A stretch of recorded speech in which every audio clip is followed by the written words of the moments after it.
K98 Talk is expanding its lineup for 2015. This means we're expanding our advertising base. Whether you're a startup trying to push through to the next level or an established business trying to supplement your advertising budget, web-based advertising is a solid investment. Thanks to Talk's newest partnership with TuneIn Radio and instant access to our sister station, K98 FM, we give you worldwide access at a reasonable cost. Interested parties should email us at advertise@k98talk.org.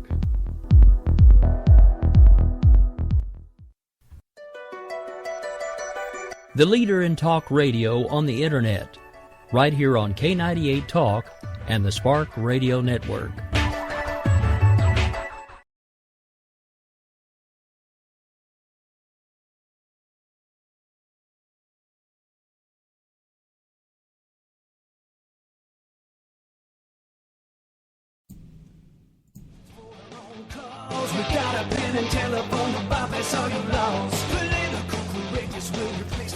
All right, folks. Well, it is Thursday, the day before Friday. We finally made it. This is America Off the Rails. Of course, it is just a couple minutes past the hour of 6 o'clock right here in beautiful downtown Oklahoma City. You know it works. Here in a minute, we'll be taking a break. Do want to give a shout-out to the affiliates real quick. So I want to mention AMFM247.com, High Point Radio out of New Jersey, Leading Edge Radio Network, Red State Talk Radio, SHR Media, the Spark Radio Network, of course, can't really count them as an affiliate because I own it, but hey, and then, of course, K98Talk.com, the place that started it all. Now, here in just a little bit, technical issues notwithstanding, hopefully we'll have Patrick Fornari here with us here in just a couple of minutes. Been trying to get a hold of him for a little bit. Not having much luck, but we're going to keep trying. Never fear. Either way, I have a lot to talk about. Now, before I take the break, I'm going to take things local for just a couple seconds. First of all, Cruz was here today. Pretty good feedback for that. Maybe we'll talk about that in a minute when we come back from the break. But in sad news, for those of you local to Oklahoma, you may be familiar with the name Reed Mullins. He's been in radio for decades. Started on places like The Cat locally, and then at some point did move into talk radio. I myself listened to him for years on KTOK, and then when he moved over to 1520, and then eventually over to the Eagle, and then eventually did retire. Reed has been having some health issues for the past several months. Now, I have to admit, I never actually got a chance to meet him in person. But once the radio station really started growing, I started reaching out to folks that had done this type of stuff before, getting advice, asking questions, and he was always one of the ones that anytime I had a question, he would get back to me within a matter of a day or so, give me his take on a few things, even made some suggestions that have helped me get to the point where I am now about marketing this show and the others. And sadly, today I have to report that he is currently in ICU. For those of you who may want to send him flowers or cards or well wishes or anything like that here in the Oklahoma City area, I know that right now he's restricted from receiving any visitors at all. Anything else, I'm afraid I'm going to have to leave to the family to tell you whether or not they decide they want to release the information. I can only tell you that all I ask for you right now is, whether you know Reed or not, take a moment, bow your head, positive thoughts, prayers, whatever it is that you can do, because like I said, I never got a chance to know him personally. We were going to hook up at SLRC or SRLC, and we never got the chance because he wasn't feeling well. I still am really sad about that, because he had agreed to let me interview him, which would have been amazing. But he wasn't feeling well even then. So I want you guys, just if you can, while we're at break, take a second, positive thoughts, prayers, mojo, whatever you got, send it to him and his family, because he's an amazing guy. I mean, and I don't even know him that well personally. So if I'm telling you that, imagine how impactful he's been to the folks that he actually does know personally. So I'm going to get off my soapbox here. We're going to take a little bit of break, see if I can get a hold of Patrick, and then we'll be right back here with the start of the show here in just a second. Except I have misplaced what I was going to play. Oh, there we go. All right, we'll be right back, folks.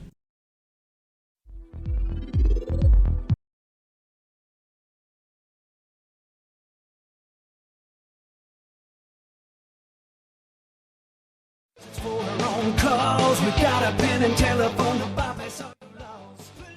All right, folks, this is Rick Robinson with you. I want to tell you about some friends of mine from a company called Security Enforcement Specialists.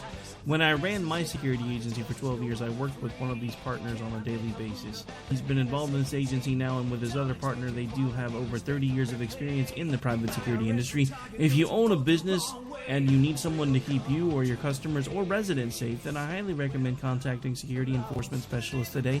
Give them a call at 405-703-1796. Again, that's 405-703-1796. Again, tell them Rick from K98 Talk sent you. Like I said, if you need the help, they are here for you. So make sure that you go look them up, check them out, and see what they can do. The wrong way. Welcome to the place. Welcome to the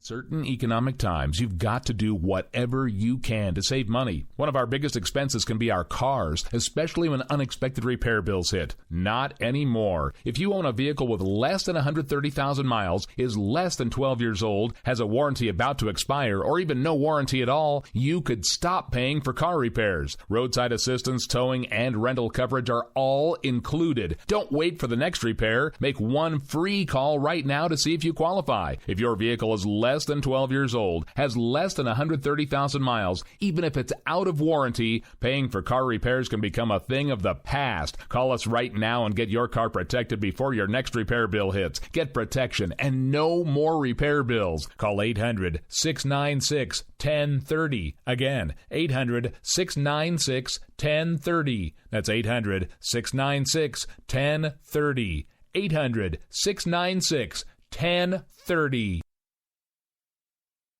Joe had huge problems with the IRS. I knew it was coming. I hadn't filed taxes since 1990. All the IRS letters coming in added up to a nightmare. To get up to like $68,000, my heart started beating fast. It's like, there's no way, man. I mean, I ain't going to be able to do this. Then they stopped his paycheck. So that's when I started making phone calls and found U.S. Tax Shield. U.S. Tax Shield went to work immediately. They just took the bull by the horns. What blew my mind is he called the IRS right then and there. So why is U.S. Tax Shield A+ rated with the Better Business Bureau? Joe knows. They saved me a ridiculous amount of money. If you owe more than $10,000 to the IRS or state, choose the company Joe chose, U.S. Tax Shield. It was the best decision I made. U.S. Tax Shield is the way to go. Life is good. Thank you, Lord.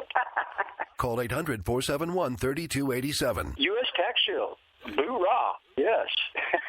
800-471-3287. 800-471-3287.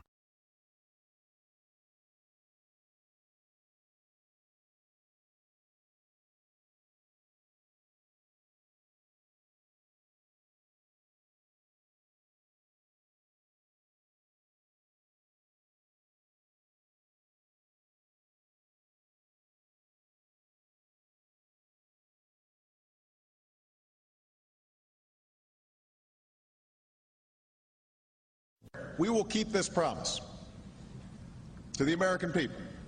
If you like your doctor, you will be able to keep your doctor, period. If you like your health care plan, you will be able to keep your health care plan, period. This is the most transparent administration in history. Not even a smidgen of corruption. Fact is, we had 4 dead Americans. What difference at this point does it make? If you got a business, you didn't build that. Oh, welcome to the face. Welcome to the face of the new democracy. Don't expect us to admit a mistake. We're paying off election debts to those who will take. Attorney General's lying even while It's time to hear the truth about America's biggest challenges. You're listening to America Off the Rails with your host, Rick Robinson. All right, folks. Well, we're back. Of course, this is the beginning of the show, and wouldn't you know it, third time I've tried to have Patrick on now, and apparently we're having some sort of technical difficulties because I'm calling him, and he's not getting the call. So at this point, we're going to keep muddling through here for just a minute while we see if we can get this sorted out. Again, just want to give a little bit of a shout-out to the Mullins family, let them know that, of course, we're pulling for them. I've been praying all day, off and on, pretty much every chance I get, just for a full recovery for Reed. The scary thing is it's a pretty similar situation to one my father-in-law went through recently. So it's really kind of hit home for me in more ways than one, which is why I'm a little more flustered than I am usually about these technical issues that we seem to be having. It's just been kind of an interesting day all the way around. But at this point, I think what I'm going to go ahead and do is I'm going to call an audible. I'm going to go ahead and play some commercials, see if I can get a hold of Patrick one way or the other, and see if we can get him on with us. And if not, I will just have to muddle through without him. So we're going to go ahead and take the break really early. And then if we can get him, of course, we'll stay on for the remainder of the show, and we'll have already paid the bills. So we'll be right back.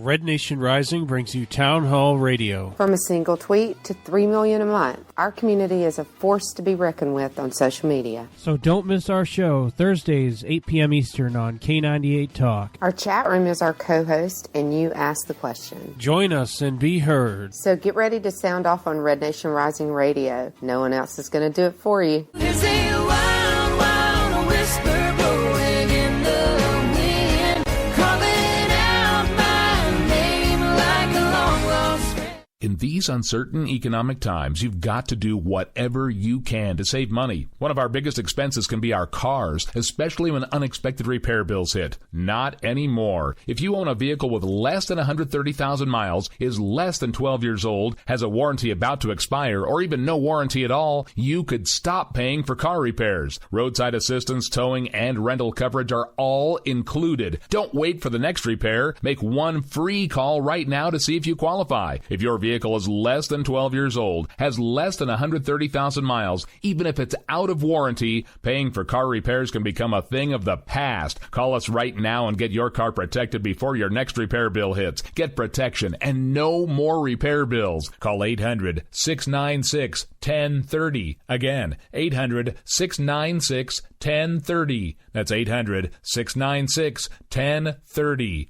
800-696-1030. K98Talk.com, a leader in internet radio. So grab your seatbelts and take the ride of your life on K98Talk.com. We will never fully understand what we've asked of our military service members, of their families or their children, asking them to deploy, patrol, stay on watch, on point, asking them to put themselves in harm's way, to endure it all. But we do understand that it's our turn, our duty, to bring them all the way home, to keep them secure, to have their backs for the rest of their lives.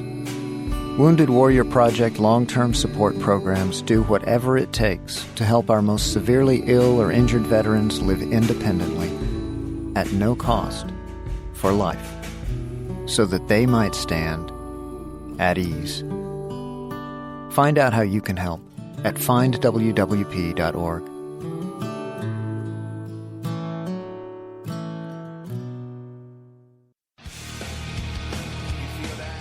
This is JD. And this is Stacy. Join us Tuesday nights, 10 p.m. Eastern, for Game On. Remember, lock up the children and the old folks. Game On, the home of liberservative conservatarians.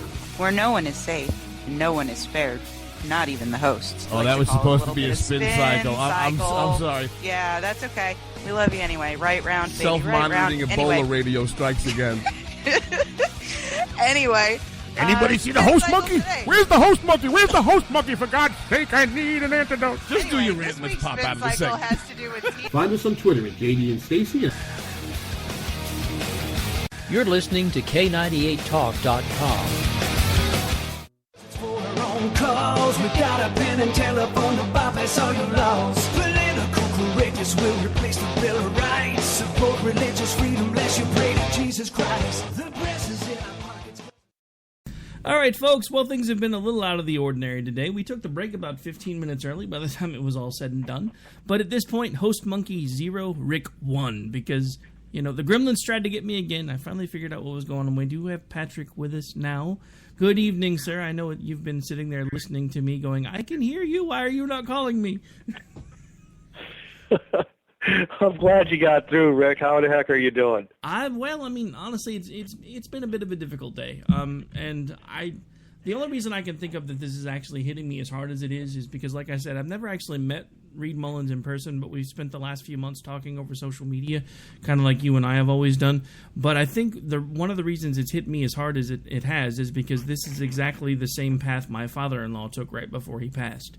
He went into ICU with the same type of failures, and they managed to stabilize him for a while, and he got about another year and a half, and then eventually it just went into full renal failure, and that was it. So I think that's part of the reason why I'm a little flustered today, is just the complete similarities between the two situations. But I will muddle through. So how are you? Let's stop talking about such blah things. I'm doing great. So I did happen to catch an interview that you did on another talk show. You did pretty well over there. Not that I'm surprised by that at all. But it was pretty interesting to hear somebody else interview, because I was like, why didn't I ask him that question? But oh well. Well, you know, that was a long interview, and I do a lot of interviews, and I'm very thankful to you and to stations like you and to the people at Red State, because people have given me the opportunity in a kind of in an arena where we can have these long conversations, develop the ideas, develop the themes, and do some commentary that does make some sense. And you know, it's much. You know, I've done plenty of the 6 and 8, 10-minute interviews, and you know, from being on radio, they go like a split second. It feels like you've been talking for 15 seconds. It's incredible how the time goes. So I really appreciate everybody that has given me a chance to talk about my book, Commoner Sense, and comment on, you know, this crazy political world that we're all living in right now. Yeah, I did. My honest first experience with the whole 10 to 15 minutes to do an interview was at the recent Southern Republican Leadership Conference, because we had folks and we would get things lined up with them, and they'd be like, the most time we can give you is 15 minutes. So I mean, it got to the point where by the time we got everything set up and we were ready to go live, it just got to the point where it was easier just to pre-record the interviews and play them later, because it was like one right after the other, and the most you could get was 15 minutes if you were lucky. I much prefer this type of format, where we can basically just sit back, have a talk, and give everybody a chance to actually hear what it is that whoever the guest is wants to say. And it just seems to me this format works much better than the whole let's try to cram an hour's worth of a conversation into 15 minutes. I don't like that approach very much. Yeah, I agree. And you know, even after a lengthy interview, there's things you always say, well, I should have said this, I should have said that, but that isn't the nature of radio. Obviously, nothing's perfect. The conversation continues, and that's one of the really great things about it. As events develop, radio sticks right with it. I mean, I know there's a lot of people, probably not just a decade or two ago, that would have predicted its demise with all the other media that there is out there, but radio has fit almost every type of media that has come along perfectly. Yeah, I mean, radio seems like it's the medium that I think in one form or another is pretty much here to stay. I mean, at some point it may evolve into some sort of, kind of like we're doing here, where it's more of like a digital audio medium, not necessarily maybe a radio wave thing. But I think the audio medium is here to stay one way or the other, only because of the fact that it is more moldable than pretty much any other medium out there, because once something's in print, it stays in print, and yeah, it can be read multiple times, but with radio, you can basically, it can shift with the conversations, with the times. It just seems like it's such more of a malleable medium, I guess, and it's one of the things that's always intrigued me about it, and it's what eventually led me to figure out a way to do all of this, is because I've always been intrigued by it. And it's just fun to be on this side of it as of now, especially with as quickly as we've started to grow. But I guess that's enough about that. Now, you did send me a column. I did have a chance to read it before I attempted to start trying to call you today, before the host monkey reared his ugly head again. But anyway, so your most recent column was Debate or Roast. And I have to admit, I was intrigued by the entire column, because there are things that you'd pointed out that I had kind of thought myself, but couldn't. Again, I know you hear this a lot, but from everybody, you said it in a way that I knew what I wanted to say, but I wasn't quite sure how to get there. And then I read your column, I was like, that's basically what I was thinking. Now, it hasn't changed my thought process with Trump very much, but I don't like the way he was treated at the debate. I think it became an attack session, and to me, that doesn't seem like that's what Fox was founded for. Well, I'm going to give you a little bit different perspective again, Rick. But I have to stand back and look at those big components, the big moving parts of what I'm seeing in front of me, and kind of project that out over time, so that I can look at it without getting caught up in some of the smaller, more salacious stuff that's gone on. And my view of Trump has developed as he has developed. And I think he's a good student, and I think by the end of this process, if he's there till the end of the process, he will be, instead of the novice politician, he will probably be the best politician out of the group. And what I mean by that is he'll learn quickly what he needs to say, when he needs to say it, and how he needs to say it. He's going to moderate his stance now that he's got a lot of attention, bring in some more mainstream voters, get his policies out there.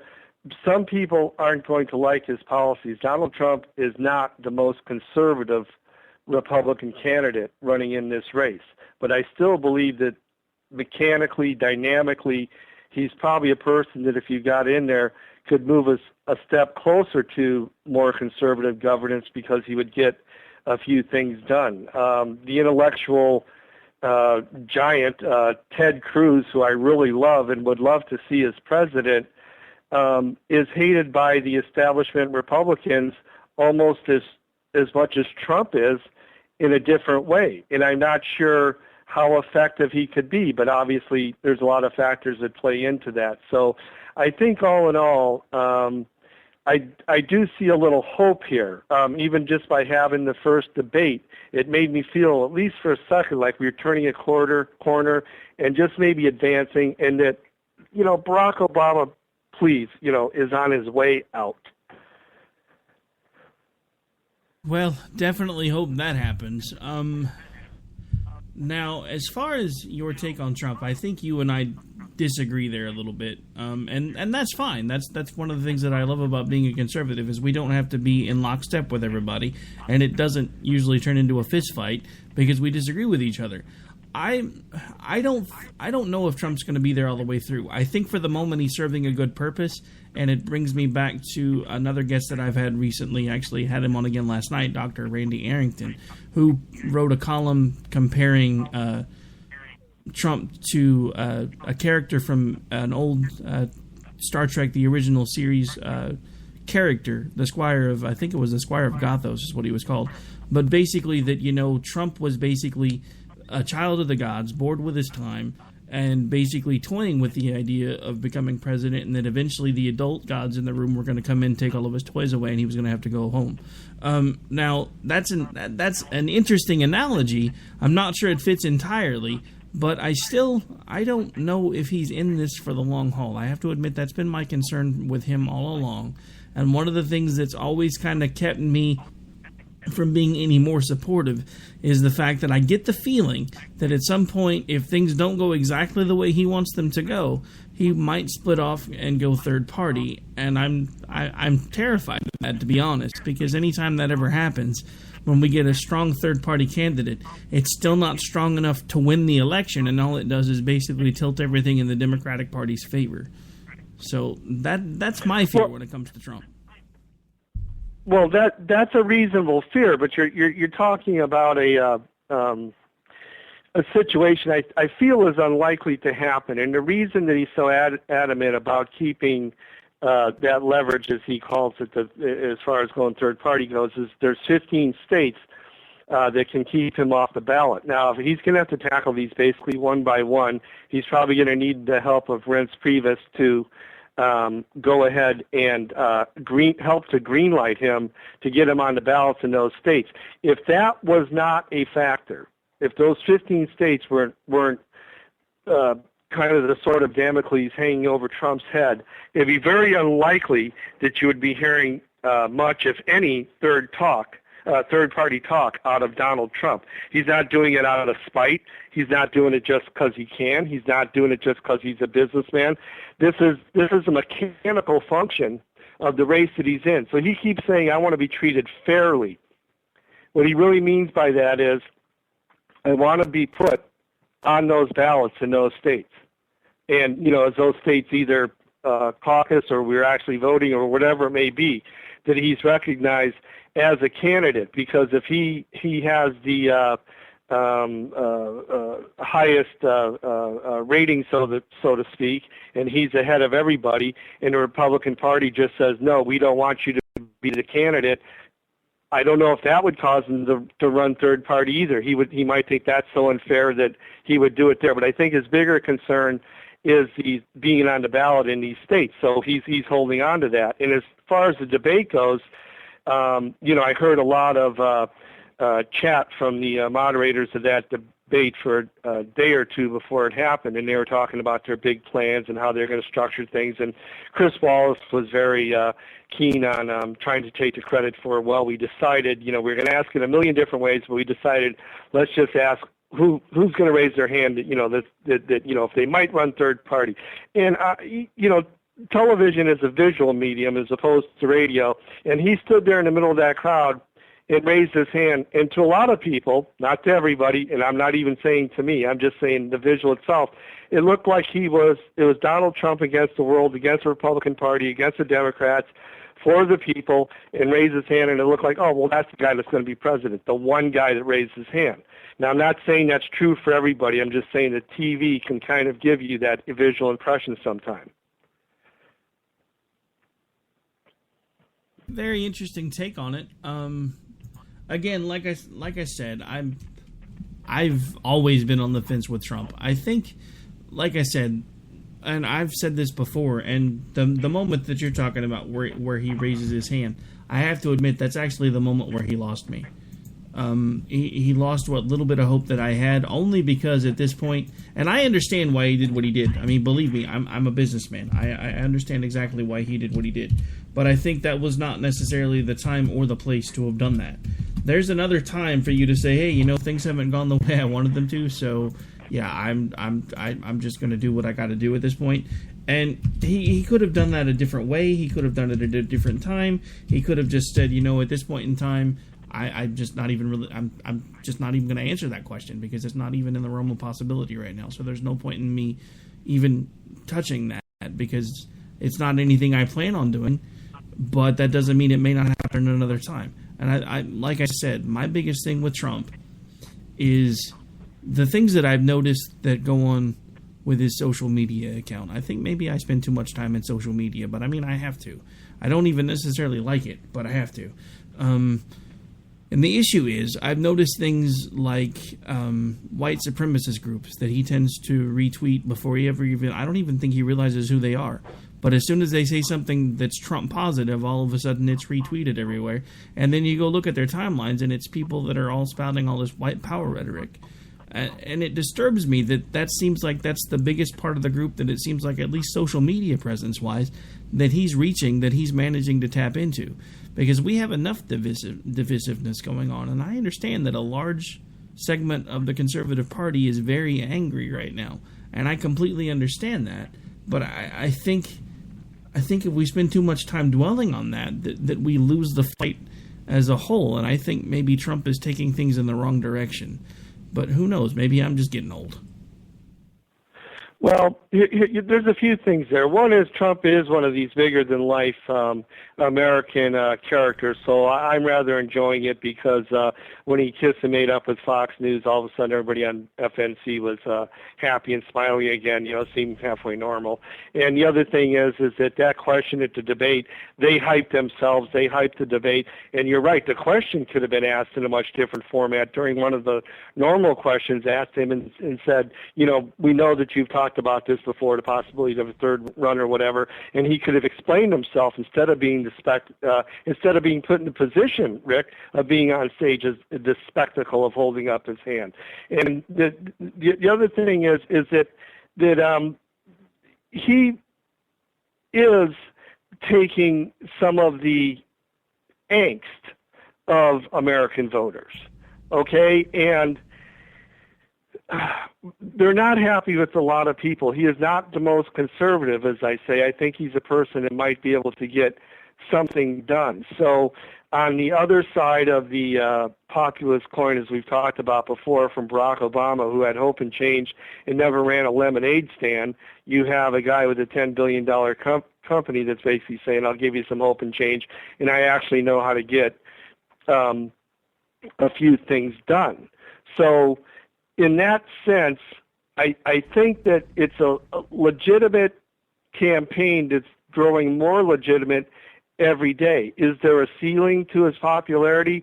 That's a possibility. But really, if you just took it on the trajectory that he is right now, Rick, he's going to get the nomination to become president. That on this trajectory. I'm not saying that trajectory won't change. More than likely it will. But we have a confluence of events here. We have the truth coming out, Rick. We have the truth coming out about Lois Lerner at the IRS, about Clinton in her emails, about Benghazi, and we have Donald Trump in very plain language pointing out some pretty obvious faults of our political system. As far as the social media goes, I really doubt that it's Donald Trump retweeting all that stuff personally. As you know, the way he's probably running things, he's probably got volunteers that are putting that stuff out. And you're right, it is ignorant and it's a misstep to quote things from groups like that. But all politicians make mistakes, and I don't like the idea of everybody, as I said in the article, suddenly pretending that all politicians are pure as the driven snow and holier than thou, except for Donald Trump. Yeah, I mean, I guess I do see your point there, because it's not like every other politician on the planet has been innocent, so to speak. Now, I have something that I hadn't played yet on this show. I played it on Saturday with when I did Finding Common Ground with Bryce. I'm going to give you my honest take on how Donald behaved on the debate in about 49 seconds. And to be honest, you're probably not going to like this, but I got to play it anyway.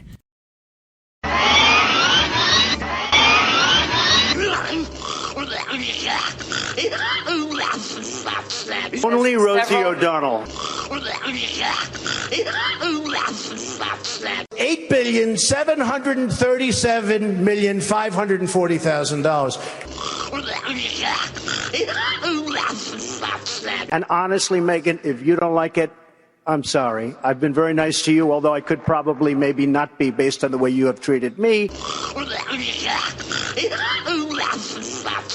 We need quickness and we need brain in this country.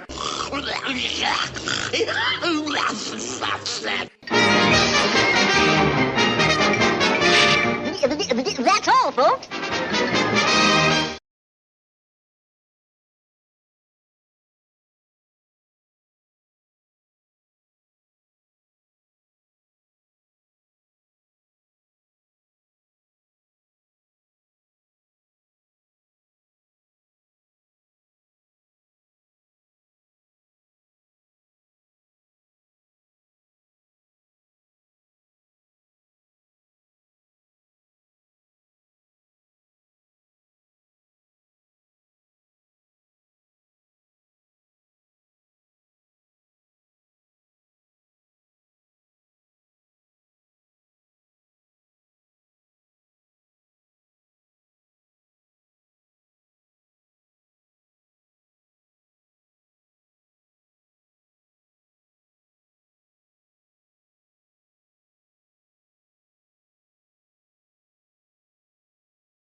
me about these other things. By the way, I haven't heard anybody on Facebook or Twitter or TV or in print or anything certainly recant or certainly defend or say that the comments about Rosie O'Donnell weren't true. Haven't seen one word of that. But anyhow, so if you went into that debate knowing that that person was sitting there, that you had been friends with over the years, you go on their show, all this kind of stuff, but they just decide to hit, kneecap Rick Robinson right off the bat, I'm not sure your reaction, or at least your apprehension, wouldn't be equal to maybe that of somebody like Donald Trump's. Well, let me give you my take on that. And again, maybe I'm just being simplistic. And then we may need to back up for a second, because I just realized about 45 seconds of what you said did not actually translate out on the broadcast. So right now we're kind of picking up in the middle of a conversation. But anyway, back to what you said a moment ago. My gut reaction when Trump reacted the way that he did, perfectly understandable from a human perspective. My issue is, though, I think we as a conservative group have forgotten how the press typically treats a conservative president on a daily basis. And if he's going to get that ruffled over something that Megyn Kelly said that, as you mentioned, was something from 20 years ago, I mean, to me, he took something, and I know they made it personal, but the issue is, as president, he's going to be dealing with personal attacks all day, every day from the press. And he's going to have to find a way to do that without coming across like there's no other way to put it, like an asshat, because that's exactly what he came across as when he took it to the point where, up until now I've been nice to you, but I guess I really shouldn't have to be based on the way that you're treating me right now. Because, I mean, you could even hear the crowd turn on him at that point. Even if it was just for that split second, they were like, I can't believe he just said that. And that's another point where he lost me, because the thing that concerns me is if he can't maintain his composure with a cream puff like Megyn Kelly.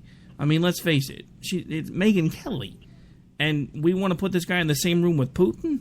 I don't think. I mean, granted, we could make him pay his own bail money, but it would still be an international incident. I'm pretty sure we would have problems. Well, I have a feeling he'd get along a lot better with Putin than Megyn Kelly. Like I said, Megyn Kelly went out there on Fox News, the worst report ever on Fox, and basically breathlessly accused him of rape like it happened 5 minutes ago off of some old court documents. It was absolutely horrible. So his apprehension or dislike for her, I don't blame him. I don't think he's going to conduct himself in that manner. I think he's going to moderate. And what you have, Trump is a hybrid. Basically what you have in the policies that are coming out and the way he talks about some things, you have this compassionate conservative that the Republican Party has been saying forever will win, that never win. Okay, they never win, I get that. But packaged in a way that is exuding some of the anger of the more conservative people. He's going to moderate. He's going to get that base that he woke up. He's going to moderate. He's going to move to the middle. It's the most classic move in politics. You can go back as far as you want. Okay, and that is going to garner him more votes. And he is going to come out with the policy just for the fact he's already willing to talk to Art Laffer and Forbes, and Ford Motor Company is already thinking their position in Mexico already makes him a better president than Barack Obama, Rick. Okay, so when you're saying you're worried about what he'll do, he probably doesn't respect Megyn Kelly. He might respect Putin a little bit more and deal with him more on a different level. And quite frankly, I thought she got exactly what she deserved. I see what people say about the pettiness or the fighting back or he can't handle it, or he doesn't have the temperament. It isn't much about temperament. It is that he just basically slays his opponents right off the bat, and then he kind of moves on. And there's not too many people that could have just picked up the phone either and called Roger Ailes or had Roger Ailes call him and say, well, let's bury the hatchet and move on from here, because Trump was single-handedly going to increase MSNBC, CNN's ratings, everything like that, and bury Fox over a period of time. So I think that there's something to be said for that. And if someone's unfair to you, I learned a long time ago the only person that's going to defend you is yourself. Yeah, I can see your point there. Now, I guess things have changed for me a little bit because Trump has actually moved on to the point now where he's starting to outline some of what he feels his policy should be. I'm intrigued by some of the things that he says from a business perspective because I think one of the things, honestly, that he's saying, though, is terrifying me because he was saying things like if he was president, what we should have done was went in, basically wiped the floor with Iraq and then taken all the oil. Now he's saying the same thing about Iran. Is that something that you honestly think would be feasible, or is at this point is he just trying to get people's attention? Because it seems to me that's kind of a scary thing to even hint about. Well, it's an oversimplistic version of it. Traditionally, America, one of the noble things about our military around the world is we may have established lanes in the sea and on land for trade through war sometimes and acquisition to a certain point. We don't usually take countries or resources. We're not imperialistic historically in that sense. I do believe at the beginning of the Iraq War, everybody was saying, well, what will happen is that there'll be a great democracy and we'll do all these oil deals, and then they'll end up paying for the cost of America. I don't know how you pay for lost lives exactly, but they'll end up paying monetarily for the cost of America being in the war. And that never happened. So when he says take the oil, he means profit from the oil. He means a percentage. He doesn't, if Iraq remains a country, which is really questionable at this point, Rick, he isn't going to take every drop of their oil. He's going to get them to pay so that we can take care of our servicemen, our veterans, the people that, the families that lost loved ones over there, that type of thing. He knows very well you can wipe out one of those plants, bring in an oil company, secure a perimeter, and rebuild that thing and start pumping again. He wants to take it away from ISIS. He wants to cut off the money flow from ISIS, from the banks. And, I think that right now Obama is probably having a little bit of success with his bombing missions as far as tamping down ISIS. Maybe there won't be an ISIS if Donald Trump or someone else becomes president. I hope there isn't. But it's as good a plan as any to combat what's going on. That's where I can't get caught up in the minutia about Megyn Kelly when there's pictures on the internet of 6-year-old Christian girls having their heads cut off. I don't care about freaking Megyn Kelly. Touche, sir, touche. Good counter to that one. And yeah, like I said, I can see your point. I think at this point we are kind of splitting hairs. And, like I said, he may not be my first choice. But, I mean, if he gets the nod, he's definitely going to get my vote. I would have less difficulty voting for him than I would either Bush or Christie. Much less difficulty. We actually talked about that. I think it was you I talked about that with last week, where if it came down to polling... Yes, we did. I think that's an interesting. Take. We never get any perfect candidates, and I just think we're in real trouble. And maybe we're in an emergency, and maybe the guy that comes by on the boat doesn't look like the most savvy guy, the guy you'd like to sit down and have. He looks a little sketchy, but he's got a really nice life preserver that he can toss you very easily. And I just wonder whether it's being so pure about how conservative someone is or being so pure about who Trump is, those type of things. In this emergency, I just wonder if we really won't grab the life preserver. Someone's going to have to tell me how this guy will be a worse president than Barack Obama, which we barely survived. I think would be the opposite of Obama. I don't think Trump has the intellectual historical depth about who Wilson was or Teddy Roosevelt or all this stuff I get completely engrossed in. I don't think he has a clue, but I do think he has a clue about the spirit of America, what makes the country run, and that if he gets a lot of middle-class people jobs and gets things running, these issues we've been so obsessed with, Rick, they're going to go to the wayside because he's going to be running the government and people are going to be back to running their own lives, which for me would be huge. Yeah, I can see that point. Okay, so we spent most of the show talking about Trump. We're down to about 10 minutes. So let's take him off the table for a moment. As far as between the two debates, not counting Trump, who do you think the front runners are aside from Trump as of that last debate performance for both sets? Well, I was prejudice going in about who I liked, and that was Cruz and Walker. And I really like Jindal. I don't think he has a chance. I really like Jindal. Carly Fiorina, I knew she was going to get a bump because she's a very good, deliberate speaker, very clear, very much conservative, talks the kind of Americanism I like to hear. Okay, I don't think she's going to get as much traction or as much of a bump as everybody thinks out of that debate.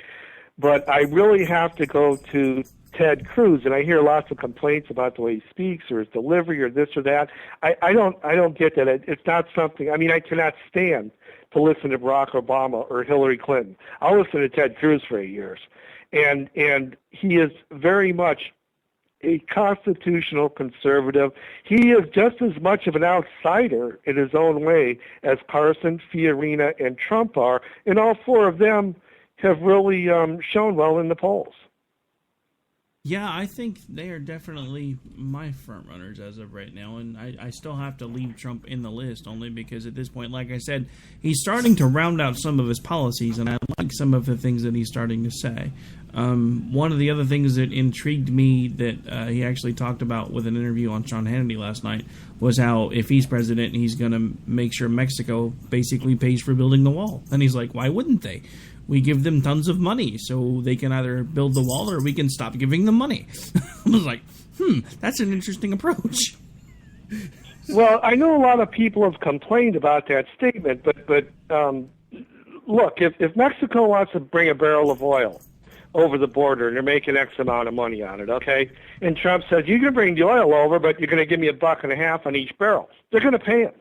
If we have given hundreds and hundreds of millions of dollars to aid to Mexico, and the Mexican officials down there, we've given it to them for border security, by the way, Rick, and they don't use it for that. So the corrupt Mexican officials down there, they get two checks. They get one from El Chapo, and they get one from the U.S., and then that's how they get wealthy, because they never take the money from the U.S. and put it where it's supposed to go, because money is fungible, as everybody knows. So when Trump says, I'm not going to give you any more aid to fight your border security down there because you're not doing a good job, so I'm going to cut that off. All of a sudden, that corrupt politician in Mexico City that's running the whole darn country is only going to get half his paycheck. And the next thing you're going to see is him out stumping saying we need to build this wall and have good relationships with the United States of America so that he can get his check again from America, the corrupt money that will not go into fighting drug trafficking or protecting the border, and he can line his pockets again. And at that point, the tariffs on the oil are going to seem like nothing. Now, maybe that's too big for Trump to say in a debate. Maybe that's too complicated for some people to avoid. But this is what he means when he says, I guarantee you 100% they will pay, because he knows how to make a deal. And, Rick, that is how the deal will look. Yeah, I mean, like I said, now that he's actually starting to outline his policies, I'm not as angry with him as I was. I still, like I said, I'm curious to see if he's actually going to stay in long enough to actually make it all the way through to the big show, so to speak, but I guess only time will tell. Now, one last question. We're going to change gears for about the last 6 minutes before we really got to get out of here, because I got to make room for Red Nation Rising. The big story that's breaking with Clinton. I've been hearing some different things. I know there's a lot of folks that think, her next stop will be, instead of Hillary for president in 2016, it'll be Hillary for prison 2016. I don't think so. I think she's got way too much dirt in way too many different places, and I think at some point she's going to manage. I don't know if she'll make the presidency at this point, but I think she still might manage to lick her wounds a little bit and go slink off into a corner somewhere. What do you think? I think that there's three big components to this. One is that Barack Obama got on a plane and said, I'm going on vacation. DOJ, take Clinton out because I'm going to put Biden in to continue my legacy because she's going to ruin my legacy. If Biden's in there and he does well, because you really only have to do about 5 things to make the country turn around, Rick. It's not as complicated as everybody thinks. You do those 5 things, we're back in the saddle. Okay, America's not lost. Okay, and if Biden was even to come close to doing those things and turn it around, Obama could say, see, those policies I started planting to succeed, the seeds for all this success. Okay?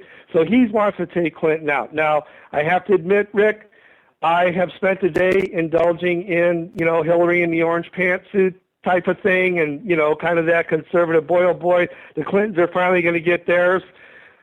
Yeah, by tonight, I'm probably with you on that. I'm like, it's not going to happen. But, I just don't know how many crimes you do get to commit over a 40-year period without really having to pay for them. And who knows, Rick, maybe this could be it. Well, who knows? But, speaking of Hillary for Prison 2016, we have a new sponsor that I'll be announcing here in the next few weeks as soon as the supplies come in. And what we're going to have is some T-shirts that we're going to start being able to give away to listeners.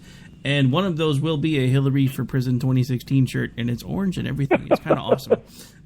So as soon as I know exactly how many we're getting and we get them in and get everything sorted, we'll start setting up the rules for the contest for folks. And so we'll put out a big announcement about all of that. All right, so we are getting down pretty close to the end. Why don't you go ahead and remind folks where it is they can find you, should they want to interact with you. Remind them where they can find your book, where your columns are published, all that fun stuff.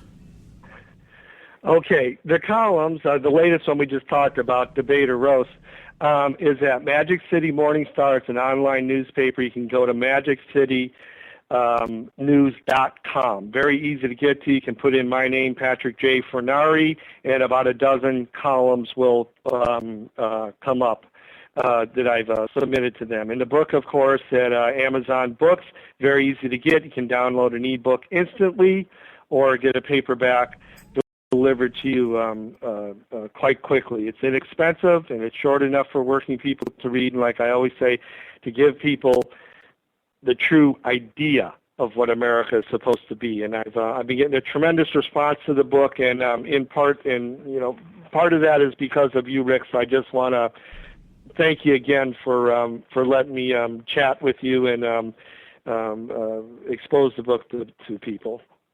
Yeah, no, and the work's all yours, brother. I'm just helping you get a couple of platforms put together so you can help put the word out. I have to admit, for anybody who hasn't read it yet, I do recommend that you pick it up. I actually got a copy before we did the interview, and I put it away in about 2 days. And it wasn't even an extended read. It was basically about 10 or 15 minutes and a couple of different sessions here and there throughout one of my Saturdays, and then I finished it off on a Sunday night right before I went to bed.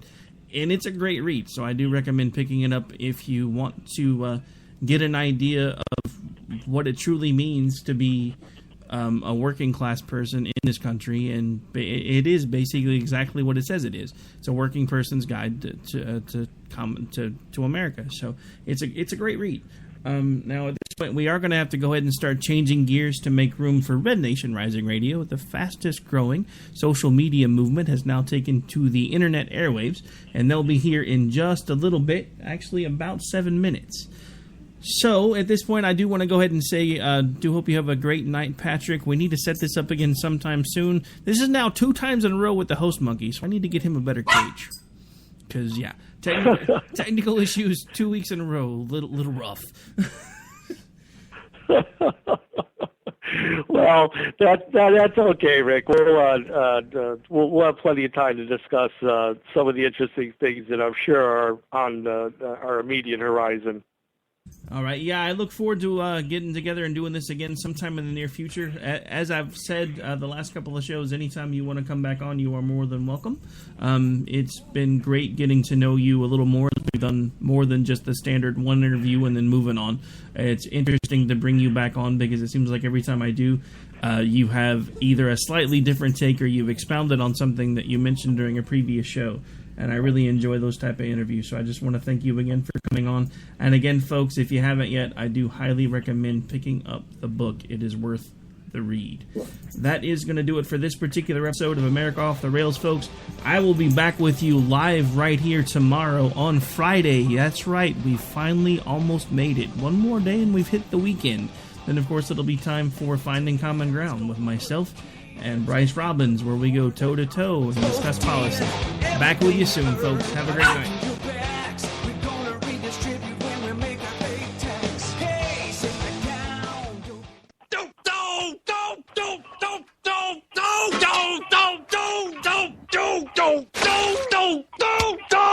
Screw you guys. I'm going home. game over, man. It's game over.